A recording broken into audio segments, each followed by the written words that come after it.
Tahu nggak sih guys, seromantis apa Rasulullah kepada istrinya? Simak terus video ini sampai akhir, karena dijamin akan bikin kamu melting alias meleleh dengan keromantisan Rasul kepada istrinya.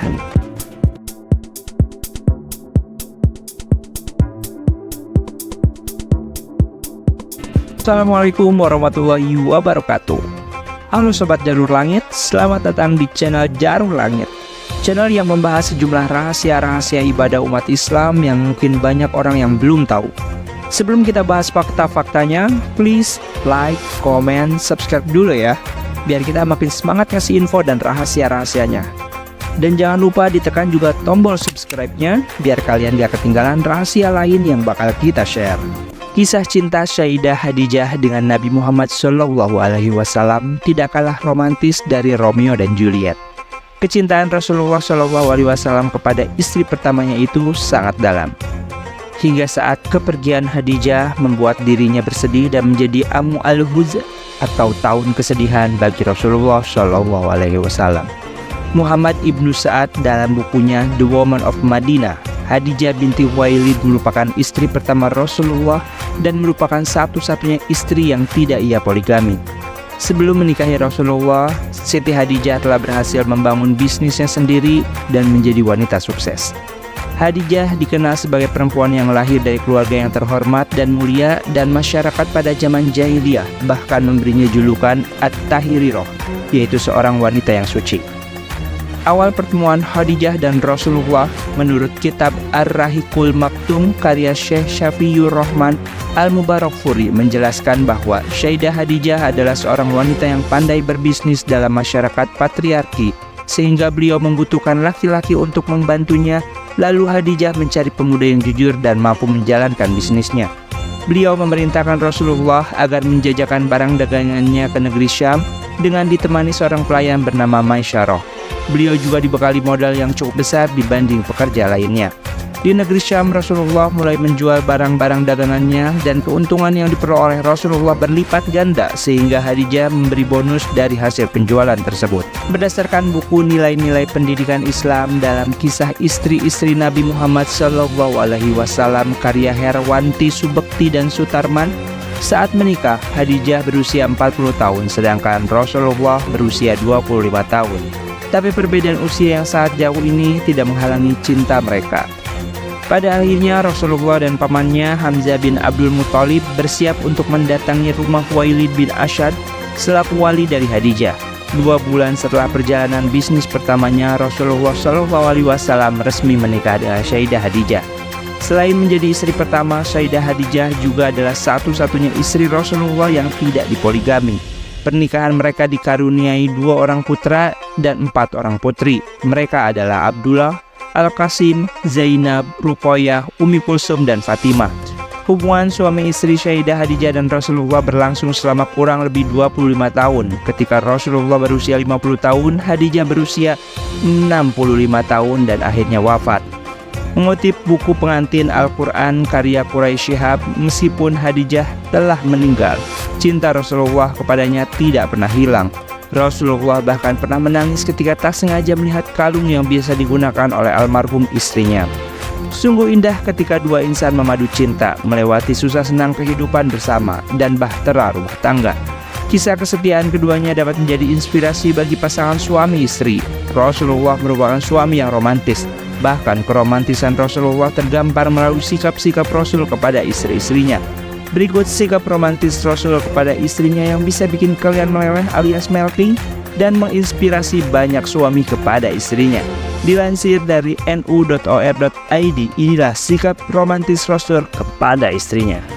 Keromantisan Rasul yang pertama adalah menempelkan mulut pada bekas makan dan minum istri, di mana hal ini diriwayatkan oleh Sayyidah Aisyah radhiyallahu anha. Ia berkata sebagai berikut: terkadang Rasulullah SAW disuguhkan sebuah wadah atau air kepadanya, kemudian aku minum dari wadah itu sedangkan aku dalam keadaan haid.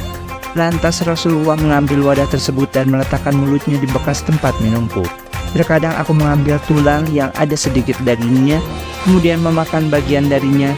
Lantas Rasulullah mengambilnya dan meletakkan mulutnya di bekas mulutku. Hadis riwayat Ahmad nomor 24373. Yang kedua adalah Rasulullah romantis dengan mengusap air mata istri yang diriwayatkan dari Anas bin Malik. Ia berkata sebagai berikut. Suatu ketika Sofiyah bersama Rasulullah dalam perjalanan, sedangkan hari itu adalah bagiannya. Tetapi Sofiyah sangat lambat sekali jalannya. Lantas Rasulullah menghadap kepadanya, sedangkan ia menangis dan berkata, "Engkau membawaku di atas unta yang lamban." Kemudian Rasulullah SAW menghapus air mata Sofiyah dengan kedua tangannya.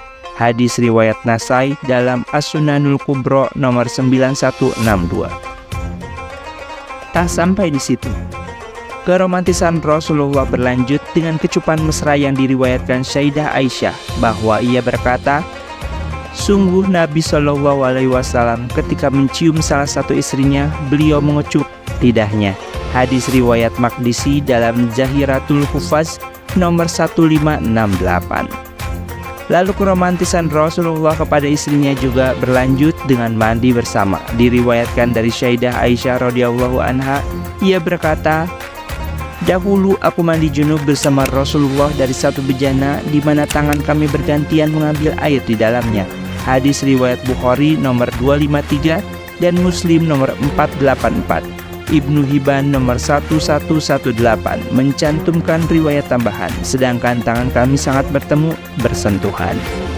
Keromantisan lainnya yaitu Rasulullah tiduran di pangkuan istri Sayyidah Aisyah yang diriwayatkan melalui hadis riwayat Abu Daud dan juga Muslim, yaitu dahulu Rasulullah SAW meletakkan kepalanya di pangkuanku, kemudian membaca Al-Quran, sedangkan aku dalam keadaan haid. Hadis riwayat Abu Daud nomor 227, Bukhari nomor 288, Muslim nomor 454, Ahmad nomor 24442, dan Ibnu Majah nomor 626. Lalu Rasulullah juga disisir istri Sayyidah Aisyah yang berkata, "Dahulu aku menyisir rambut Rasulullah sedangkan aku dalam keadaan haid." Hadis riwayat Bukhari nomor 286 dan Muslim nomor 710.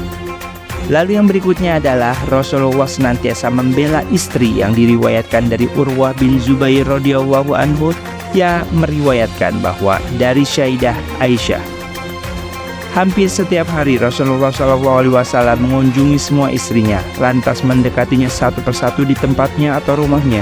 Kemudian Rasulullah mencium dan membelainya tanpa bersetubuh atau berpelukan. Aisyah berkata, lantas beliau menginap di rumah istrinya yang mendapat gilirannya. Hadis riwayat Daruqutni nomor 3781, di mana hadis ini senada juga yang diriwayatkan oleh Imam Ahmad nomor 24809 dan juga Imam Al-Hakim nomor 2710, lalu Abu Daud nomor 1823, At-Tabrani dalam Al-Muzammil Kabir nomor 19577. Yang berikutnya, Rasulullah selalu mengutamakan istrinya, atau istilahnya ladies first. Istilah pelayanan optimal untuk seorang wanita di mana suami membukakan pintu, mendahulukan atau mempersilahkan dan sejenisnya. Hal ini juga dilakukan oleh Rasulullah SAW. Diriwayatkan dari Anas bin Malik dalam sebuah hadis perjalanan pulang dari penaklukan Khaibar. Kami keluar menuju Madinah. Anas berkata, aku melihat Rasulullah menyiapkan tempat duduk Sofiyah di belakangnya dengan kain. Kemudian ia duduk di dekat untanya dan memposisikan lututnya. Lantas Safiyah meletakkan kakinya di atas lutut hingga beliau naik ke unta. Hadis riwayat Bukhari nomor 2679. Tak sampai di situ, Rasulullah juga memiliki panggilan romantis kepada Sayyidah Aisyah dengan panggilan kecil, yaitu Ya Aish. Diriwayatkan dari hadis riwayat Bukhari nomor 3768 dan Muslim nomor 4480, dan juga memiliki panggilan Ya Uwaishi yang diriwayatkan oleh hadis riwayat Ibnu Sunni nomor 454. Panggilan yang pertama merupakan pemenggalan huruf akhir, sedangkan yang kedua adalah pemenggalan huruf akhir sekaligus panggilan kecil. Dalam kultur Arab, pemenggalan huruf akhir dan panggilan kecil menunjukkan panggilan manja atau tanda sayang. Bukan hanya pemenggal huruf akhir atau panggilan kecil, Rasulullah juga mempunyai panggilan khusus untuk Sayyidah Aisyah sebagaimana dalam banyak riwayat hadis. Bentuk keromantisan Rasulullah yang lain adalah mengantar istrinya yang diriwayatkan dari Ali bin Husain. Ia berkata, suatu ketika Nabi SAW berada di Masjid Nabawi sedangkan istri-istrinya ada di dekatnya. Kemudian mereka pulang. Rasulullah bersabda kepada Safiyah binti Huyai, Jangan buru-buru agar aku bisa pulang bersamamu. Hadis riwayat Bukhari nomor 1897. Dalam riwayat lain disebutkan, sungguh Safiyah istri Nabi Shallallahu Alaihi Wasallam mengabarkannya Husain bin Ali bahwa ia mendatangi Rasulullah yang sedang itikaf di Masjid Nabawi pada 10 hari terakhir Ramadan. Kemudian dia berbincang dengan Nabi beberapa saat, lantas berdiri untuk pulang. Kemudian Nabi Shallallahu Alaihi Wasallam berdiri dan pulang bersamanya. Hadis riwayat Bukhari nomor 1894.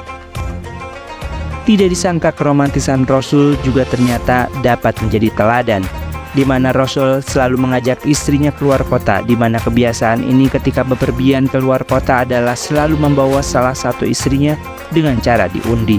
Sebagaimana diriwayatkan oleh Sayyidah Aisyah, Rasulullah SAW itu ketika hendak bepergian akan mengundi di antara istri-istrinya. Siapapun undiannya yang keluar maka beliau akan pergi bersamanya. Hadis riwayat Bukhari nomor 2404 dan Muslim nomor 4974. Keromantisan yang lainnya adalah ternyata Rasulullah SAW selalu memiliki kebiasaan berbincang bersama istri di luar jalan-jalan malam bersama istrinya. Lantas mereka membincangkan banyak hal dan bicara dari hati ke hati. Diriwayatkan oleh Sayyidah Aisyah dalam sebuah hadis panjang tentang kebiasaan Rasulullah SAW keluar kota membawa istri, yaitu Nabi SAW ketika malam hari berjalan bersama Aisyah berbincang dengannya. Hadis riwayat Bukhari nomor 4810 dan Muslim nomor 4477.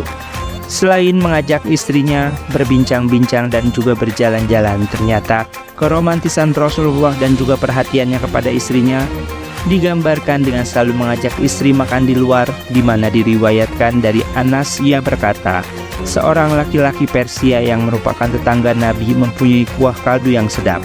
Kemudian ia membuat makanan dan mendatangi Nabi, lantas mengundangnya untuk makan. Sedangkan Aisyah berada di samping Nabi. Kemudian Nabi berkata, yang ini bagaimana?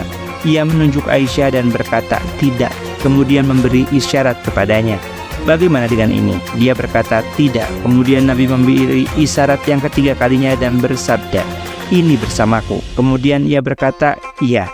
Hadis riwayat Ibnu Hibban nomor 5301, Abu Ya'la nomor 3261 dan Darimi nomor 2119. Seperti pada istri-istri pada umumnya dan juga suami pada umumnya, ternyata Rasulullah juga memiliki keahlian menenangkan amarah istri dengan cara yang unik. Seperti yang disampaikan Ibnu Sunni dalam Amalul Yaum wal Lailah nomor 454, meriwayatkan dari Sayyidah Aisyah bahwa ketika Aisyah marah, maka Nabi mencubit hidungnya dan berkata, wahai Uwaishi, panggilan kecil Aisyah, katakanlah, ya Allah, Tuhan Muhammad, ampunilah dosaku, hilangkanlah kemarahan di hatiku, dan selamatkanlah aku dari fitnah yang menyesatkan. Dari kumpulan beberapa hadis ini, kita dapat menyimpulkan bahwa Rasulullah SAW adalah pribadi yang romantis, mesra, dan sangat perhatian kepada istrinya. Wallahu a'lam. Itu dia guys, bukti keromantisan Rasulullah kepada istri-istrinya, di mana kisah keromantisan ini bisa bikin kita senyum-senyum sendiri.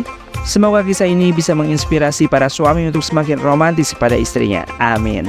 Jika kalian merasa info ini bermanfaat, please like, comment, share, and subscribe channel ini biar kita makin semangat buat share info-info lain yang lebih bermanfaat. Dan jangan lupa ditekan juga tombol loncengnya biar kalian gak ketinggalan info lain yang juga lebih bermanfaat. Oke, sekian dulu. Wassalamualaikum warahmatullahi wabarakatuh. Dadah.